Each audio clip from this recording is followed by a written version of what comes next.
Yes, greetings of the day students. Taran classes के YouTube channel पर आपका हार्दिक स्वागत है। आज हम 10th क्लास का नेक्स्ट लेसन करने जा रहे हैं, the making of a scientist. ये फुटप्रिंट्स विदाउट फीट बुक का चैप्टर है और ये एग्ज़ाम पॉइंट ऑफ व्यू से काफ़ी इम्पोर्टेंट चैप्टर है। ये समझना थोड़ा सा स्टूडेंट्स के लिए टफ रहता है, इसीलिए मैंने इसके इम्पोर्टेंट नोट्स बना के स्लाइड्स के थ्रू आपके साथ शेयर किए हैं। ठीक है, तो इस वीडियो में आप एक समरी की तरह और नोट्स की तरह इस लेसन को समझोगे और मुझे पूरी उम्मीद है कि अगर एग्ज़ाम में यहाँ से क्वेश्चन बनता है तो इस वीडियो में से आपको वो बिल्कुल क्लियर हो जाएगा। ठीक है, तो आप नेक्स्ट इस लेसन को शुरू करने से पहले आपने अगर इस चैनल को सब्सक्राइब नहीं किया है तो इसको सब्सक्राइब कर लो और वीडियो को लाइक और शेयर भी ज़रूर कर दें। चैप्टर का नेम है the making of a scientist, कि एक वैज्ञानिक किस तरह से बन सकता है। इस चैप्टर को लिखा है रॉबर्ट पीटरसन ने। This is the story of a young and bright scientist named Richard H bright. जिस लड़के की ये स्टोरी है, जिस साइंटिस्ट की ये स्टोरी है, उसको बचपन में दिखाया गया है इसमें कि वो कैसा है कैसा नहीं है। उसका नेम है Richard H bright. He grew up north of reading, Pennsylvania. ये उसका प्लेस बताया है कि वो कहाँ पला बढ़ा। एट द एज ऑफ 24 ही excited the scientific world with his theory of cells. जब वो 24 ईयर्स का था तो उसने साइंटिफिक वर्ल्ड को हैरान कर दिया। किस चीज़ से? उसने थ्योरी ऑफ सेल्स दी कि जो सेल है वो किस तरह से काम करती है, कोशिका जो है वो हमारे शरीर में किस तरह से काम करती है। The role of his mother. अब उसको साइंटिस्ट बनाने में उसकी मदर का कैसा रोल है। कहता है ना कि कोई पर्सन कैसा बनता है, उस पर्सन के फ्यूचर में उसके पेरेंट्स का रोल और उसके टीचर का रोल जो होता है वो इम्पॉर्टेंट होता है। तो इसी तरह से रॉबर्ट एच ब्राइट की लाइफ में भी उसकी मदर और उसके टीचर का बहुत बड़ा रोल है उसको साइंटिस्ट बनाने में। A great driving force in making of him as a scientist. उसकी मदर ने उसको साइंटिस्ट बनाने में बहुत बड़ा रोल प्ले किया। Always encouraged him and developed his interest in learning. उसकी मदर ने उसको हमेशा एनकरेज किया और उसकी जो लर्निंग है उसको डेवलप किया। उसकी मदर क्या करती थी, अगर उसको किसी की नीड होती थी, जिस चीज़ में उसका इंटरेस्ट होता था उसको ला के देती थी, जैसे टेलीस्कोप, माइक्रोस्कोप, कैमरा, ये सब चीज़ें उसकी मदर ने ही रॉबर्ट एच ब्राइट को ला के दी थी। क्योंकि जब वो 3rd क्लास में थे तो उस टाइम उसके पापा की डेथ हो गई थी। तो उसकी मदर बताती है कि जो रिचर्ड है इसका निकनेम रिची था। रिची मेरे साथ हमेशा शाम को टाइम बिताता था। अपना स्कूल का वर्क करके अगर वो फ्री होता था तो वो कहती कि मैं उसको फिजिकली वर्क नहीं देती थी बल्कि कुछ ऐसा वर्क देती थी जिससे वो कुछ सीख सके। तो उसको लर्निंग में इंटरेस्ट पैदा करना, उसको एनकरेज करना उसकी मदर का काम था। Took him on trips. वो उसको ट्रिप्स पे भी लेके जाती थी और उसको क्या क्या खरीद के दिया उसने, टेलीस्कोप, माइक्रोस्कोप, कैमरास। ठीक है, आगे देखिए the role of his mother. He was her, क्या थी वो उसकी, whole life after his father's death.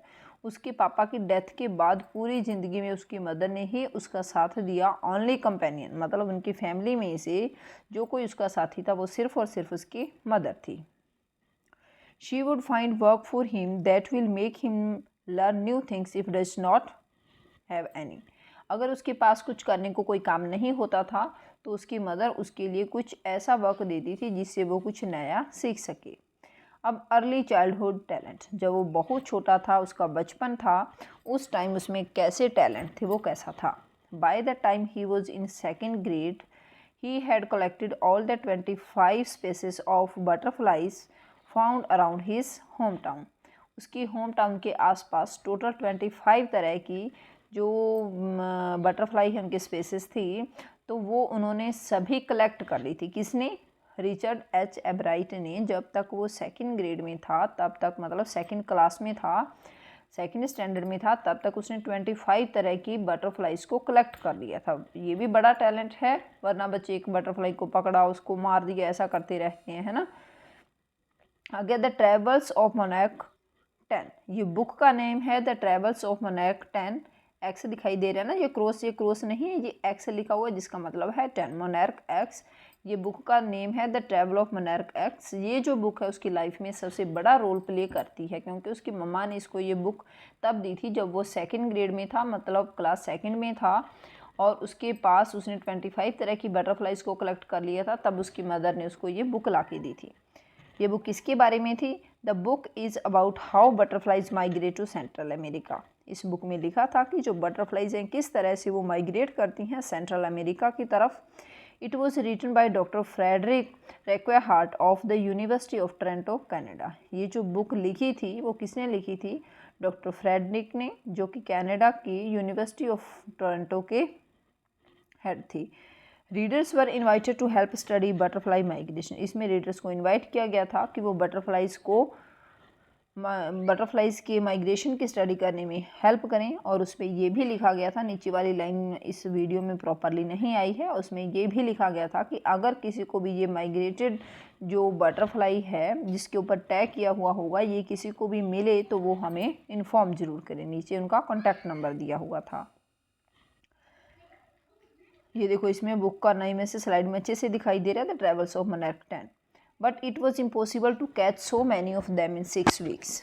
वहाँ पे क्या होता है, जो बटरफ्लाइज पे स्टडी हो सकती थी, क्योंकि बटरफ्लाइज ज़्यादा से ज़्यादा 6 वीक्स तक रहती हैं, तकरीबन 1.5 मंथ तक एक सीजन में। So he started raising a flock of butterflies in the basement of his house. उसको लगा कि मैं ज़्यादा बटरफ्लाइज को तो 6 वीक में कलेक्ट नहीं कर पाऊँगा, तो उसने क्या किया, वो चाहता था कि मेरे पास बहुत सारी बटरफ्लाइज हो, इसका ग्रुप हो काफ़ी, तो उसने अपने हाउस के बेसमेंट में ही बटरफ्लाइज को पालना शुरू कर दिया, जिससे उसे लगा कि मैं फीमेल बटरफ्लाइज रखूँगा, फिर वो एग्स देंगी, एग्स से कैटरपिलर, प्यूपा और पूरा लाइफ सर्कल जो है बटरफ्लाइज का उसकी मैं स्टडी करूँगा। He would catch a female मोनैक, take her eggs and raise them. उन्होंने एक फीमेल मोनैक एक्स बटरफ्लाई ली, उसके अंडे लिए और आगे पूरे लाइफ सर्कल को ध्यान से देखा। Experience in the science fair. अब क्या होता है कि वो एक साइंस फेयर में अपना प्रोजेक्ट लेके जाती हैं, उसमें उसको कैसा एक्सपीरियंस होता है, चलिए इसे स्लाइड में देखते हैं।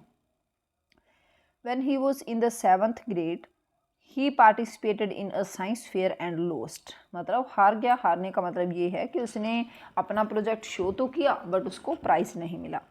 Here he gets a hint of what real science is। यहाँ उसने ये समझा कि रियल साइंस क्या होता है। इसमें क्या हुआ था कि जो रिचर्ड एच है उसने क्या दिखाया था, फ्रॉग टिश्यूज़ को दिखाया था कुछ स्लाइड्स के थ्रू।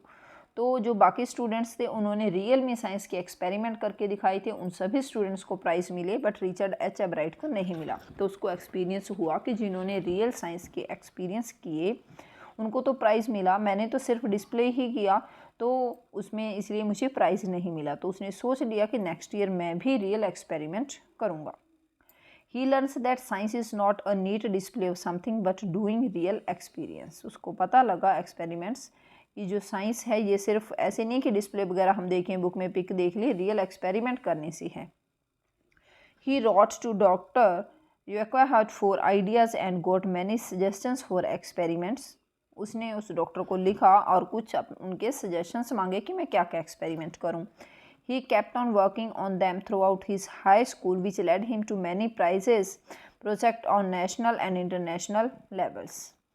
फिर उसने क्या देखा कि उसने अब अपने वर्क को जारी रखा, बहुत से एक्सपेरिमेंट किए और उसको इससे नेशनल और इंटरनेशनल लेवल्स पे काफ़ी प्राइज़ भी मिली।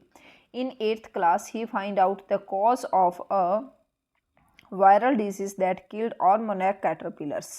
अब उसने इसमें देखा कि जब वो 8th क्लास में था उसने एक एक्सपेरिमेंट ऐसा किया कि जो मोनैक कैटरपिलर्स हैं उनमें जो डिजीज़ फैल रही हैं, वायरल डिजीज़ हो रहे हैं, उनका रीज़न क्या है।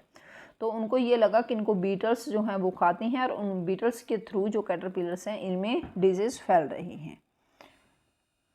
वाई वायसराय बटरफ्लाई कॉपी मोनैक। अब उसने नेक्स्ट एक्सपेरिमेंट क्या किया, उसका था कि जो वायसराय बटरफ्लाई है वो मोनैक बटरफ्लाई को कॉपी क्यों करती हैं।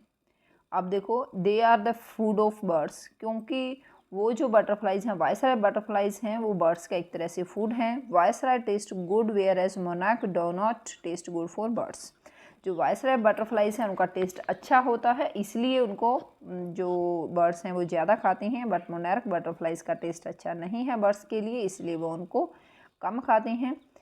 द वायसराय लुक लाइक मोनैक because they want to take the birds and save themselves. अब जो वायसराय बटरफ्लाई हैं उनको बर्ड्स ज़्यादा खाते हैं, मोनैक्स को कम खाते हैं, इसलिए जो वायसराय बटरफ्लाइज हैं वो मोनैक बटरफ्लाइज को कॉपी करती हैं कि हम बर्ड्स को चीट कर सकें और अपनी आपको सेव रख सकें। His theory on the life of cells, अब उसने जो नई थ्योरी दी है, कौन सी थ्योरी दी है, life of cells. He tried to find out the purpose of the 12 tiny gold spots on a monarch pupa. जो बटरफ्लाई होती है ना, मोनार्क बटरफ्लाई है, ये अपनी एग्स देती है, एग्स के बाद वो कैटरपिलर बनता है, कैटरपिलर के बाद वो प्यूपा बन जाता है ना। तो वो देखता कि जो मोनार्क प्यूपा होता है उस पर 12 गोल्ड कलर के स्पॉट्स होती हैं, तो वो उन पर सर्च करता है कि वो 12 क्यों होते हैं, उनका क्या पर्पस है कि वो उस प्यूपा पे होते हैं, हर एक प्यूपा पे तो नहीं होते हैं। Earlier it was assumed that they were just ornamental, पहले तो ये एज्यूम कर लिया गया कि ये सिर्फ वो मतलब अच्छा दिखने के लिए हैं, है ना। But later एब्राइट along with his fellow students showed that the sports were producing a type of hormone necessary for their full development. फिर वो आगे ये स्टडी करता है कि ये जो 12 स्पॉट्स हैं, गोल्ड स्पॉट्स हैं प्यूपा की बॉडी पे, ये एक ऐसा हार्मोन रिलीज़ करती हैं जो कि वो खाती रहती हैं और उनके खाने से उनके जो बटरफ्लाई के तौर पे टोटल डेवलपमेंट होता है वो बहुत अच्छी तरह से हो जाता है। आगे उसकी अगली अचीवमेंट्स क्या हैं। In his senior year he grew cells from monarch's wings in a culture and showed that the cells would divide and develop into normal butterfly wing scales only if they were fed the hormones from the gold spots। फिर वो आगे अपनी जो sales की study है उसमें वो ध्यान से ये देखता है कि अगर जो बटरफ्लाई के विंग्स हैं उनके स्केल्स तभी अच्छी तरह से डेवलप हो पाएंगे अगर उनको जो गोल्ड स्पॉट्स से जो हार्मोन रिलीज़ होता है वो अच्छी तरह से खाने पीने को मिल जाए, तभी वो अच्छी तरह से उनके विंग्स जो है वो डेवलप हो पाएंगे। आगे x-ray photos of chemical structure of a hormone, जो हार्मोन उससे रिलीज़ हो रहे थे, जो प्यूपा की बॉडी पे 12 गोल्ड स्पॉट्स होती हैं उनसे जो हार्मोन्स रिलीज़ हो रहे थे उनके केमिकल स्ट्रक्चर को जानना चाहा उसने, किसने, रिचर्ड एच एब्राइट ने। तभी क्या होता है देखो, he studied the photos of the chemical structure of a hormone in the x-ray. अब वो एक्सरे में अच्छे से स्टडी करता है उसके केमिकल स्ट्रक्चर की, किसके, जो हार्मोन वो गोल्ड स्पॉट से रिलीज़ हो रहे थे। This photo solved his doubt on DNA. अब इसी फोटो ने उसका पूरा डाउट क्लियर कर दिया, किस पे, जो उसको डीएनए पे डाउट था। He determined that the DNA is the substance in the nucleus that controls heredity. तब उसने ये स्टडी की, ये अच्छी तरह से डिटरमाइन कर लिया कि डीएनए एक ऐसा सब्सटेंस है जो कि हमारी हेरिडिटी को कंट्रोल करता है। तो ये ध्यान रखिएगा कि डीएनए क्या है। अब the making of a scientist, कैसे साइंटिस्ट बना जा सकता है। Richard एब्राइट became a scientist because he had a driving curiosity along with a bright mind. अब वो साइंटिस्ट कैसे बना, क्योंकि उसके पास ड्राइविंग क्यूरोसिटी मतलब किसी चीज़ को जानने की इच्छा। अगर हम कहीं कि जहाज़ ऊपर उड़ते हैं तो वो ऊपर ही क्यों उड़ते हैं, नीचे क्यों नहीं है, है ना। जो फल है अगर पेड़ से टूट के नीचे गिरता है तो वो नीचे क्यों गिरता है, ऊपर की तरफ क्यों नहीं गिरता है। ऐसे क्वेश्चंस हमारे माइंड में होने चाहिए। किसी नई चीज़ को सीखने की डिजायर और इच्छा होनी चाहिए हमारे माइंड में, और दूसरा हमारा जो दिमाग है वो कुछ तेज होना चाहिए कि हम हर चीज़ को जानने के लिए उत्सुक रहें। He started he journey from collecting the butterflies. उसने अपनी जर्नी जो है साइंस के बारे में कहाँ से शुरू की थी, क्योंकि उसको बटरफ्लाइज कलेक्ट करने का शौक़ था। फिर उसके आगे आगे क्वेश्चंस बढ़ते गए कि ये बटरफ्लाइज इतनी तरह की क्यों होती हैं, तो वो अलग अलग तरह की बटरफ्लाइज को कलेक्ट करता है। फिर वो देखता है कि जो प्यूपा है बटरफ्लाई का उस पर गोल्ड स्पॉट्स क्यों हैं, फिर वो उन पर स्टडी करता है। उनसे स्टडी करता है तो वो देखता है कि इनसे हार्मोन रिलीज़ होता है। फिर वो देखता है कि ये हार्मोन किस किस चीज़ से बना है, इसका केमिकल स्ट्रक्चर क्या है। जब वो केमिकल स्ट्रक्चर एक्सरे में देखता है तो उसको पता चलता है इसमें डीएनए है। डीएनए हमारी हेरिडिटी को कंट्रोल करता है, और जो हमारी सेल्स हैं वो किस तरह से कंट्रोल करती हैं और कैसे बढ़ती हैं, है ना। अब पूरे उसके जो माइंड में जो जो क्वेश्चन है उनका आंसर फाइंड आउट करता गया, और करते करते वो एक साइंटिस्ट बन गया। This led him to discover the theory of life cells. यही जो बटरफ्लाइज कलेक्ट करने की जो उसकी हैबिट थी, इसी ने आगे जाके उसको सेल्स की लाइफ जो है थ्योरी ऑफ लाइफ सेल्स है इसको डिस्कवर करने पे मजबूर कर दिया था। The making of a scientist, there are many qualities that go into making a scientist. He was curious, dedicative and hard work. Curious था, हर क्वेश्चन का आंसर फाइंड करना चाहता था। डेडिकेटिव, जिस चीज़ का क्वेश्चन फाइंड आउट, जिस क्वेश्चन का आंसर फाइंड आउट करना चाहता था उसके लिए पूरा डेडिकेट था कि मुझे ये करना ही करना है। हर त्याग करने को तैयार था और हार्ड वर्किंग मेहनती था। देखो मेहनत के बिना तो कुछ भी पॉसिबल नहीं है। He was competitive but not in a bad sense. वो कॉम्पिटिटिव था, वो ये समझता था कि जब मेरे सामने वाला पर्सन मेरे से ज़्यादा नॉलेज रख सकता है तो मैं उससे ज़्यादा क्यों नहीं रख सकता। मतलब वो ये चाहता था कि मैं और ज़्यादा से ज़्यादा नॉलेज गेन कर सकूं, बट बैड सेंस में नहीं। ये इसलिए नहीं बढ़ता था वो ज़्यादा कि मैं मेरे सामने वाले को हरा दूँ, है ना। वो चाहता था कि बस मैं हर एक चीज़ सीख लूँ, जो बाकियों को आती है ना वो चीज़ मुझे भी आनी चाहिए। He had a will to win. उसके पास जीतने की इच्छा थी कि मैं जीतूं। मतलब ये नहीं चाहता था कि कोई और क्यों जीते, मतलब मैं जीतूं, मैं सबसे ज़्यादा नॉलेज प्राप्त करूं। ये देखो आगे इसमें जो बटरफ्लाई है उसका पूरा जो लाइफ सर्कल है वो दिखाया हुआ है। ये देखो यहाँ एग दिखाई दे रहे हैं, येलो कलर के, है ना। उसके बाद वो एक कैटरपिलर बन जाता है, जिसे अपने सुंडी कह देते हैं आमतौर पे। और उसके बाद वो क्या बनता है, प्यूपा। ये इसमें नीचे अच्छे से दिखाई नहीं दे रहा है। कैटरपिलर के बाद प्यूपा और प्यूपा के बाद बटरफ्लाई। ये टोटल क्या है, बटरफ्लाई का लाइफ सर्कल है। अब देखो इसमें दिखाई दे रहा है, देखो ये क्या है, एक्स हैं। एक्स के बाद ये इधर कैटरपिलर है।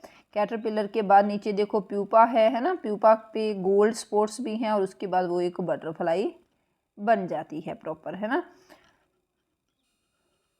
ये बटरफ्लाई दिखाई दे रही है। इनके ऊपर की जो मोनार्क बटरफ्लाईज हैं वो किस तरह से होती हैं ये सब आपको दिखाई दिया जा रहा है कि फूलों पे बैठती हैं। ये इसमें टैग किया जाता था ना बटरफ्लाई को, कि जो बटरफ्लाईज हैं मोनार्क एक्स बटरफ्लाईज हैं वो सेंट्रल अमेरिका की तरफ माइग्रेट करती हैं। तो वो माइग्रेट कैसे कर सकता था, उसने बताया कि जो पंख हैं उन पर हम टैग लगाते थे, ठीक है। जब वो टैग लगाते थे और वो बटरफ्लाई उड़ के कहाँ जाती थी, उनको भी जो वो डॉक्टर थे, डॉक्टर फ्रेडरिक रिक्वायहार्ट, वो आगे जाके उन्होंने बुक पे लिखा हुआ था कि जिस किसी को भी ये मिले तो वो टैग हमें सेंड करने की कोशिश करे। तो इस तरह से वो टैग लगा के बटरफ्लाइज को छोड़ा जाता था और बटरफ्लाइज वो कहाँ तक उड़ के जाती होती थी तो उसके अकॉर्डिंग जहाँ वो पकड़ी जाती थी पता चलता था कि इस बटरफ्लाई, ये बटरफ्लाई वहाँ से आई है और यहाँ तक इसने माइग्रेट किया है। ठीक है, होप सो आपको बहुत अच्छी तरह से ये लेसन समझ में आ गया होगा। और अगर आपको अच्छी तरह से लेसन समझ में आ गया है तो आप वीडियो को लाइक, शेयर और कमेंट करना मत भूलिएगा। चैनल को सब्सक्राइब भी करना है। इसी तरह की और ज़्यादा वीडियोस को पाने के लिए आप हमारे चैनल को सब्सक्राइब कीजिए। और अगर आपको इस लेसन के या पूरे 10th के बोर्ड के पूरे नोट्स चाहिए तो आप मुझे व्हाट्सएप कर सकते हैं मेरे नंबर पे 8440886686 पे। ठीक है, thank you and have a nice day.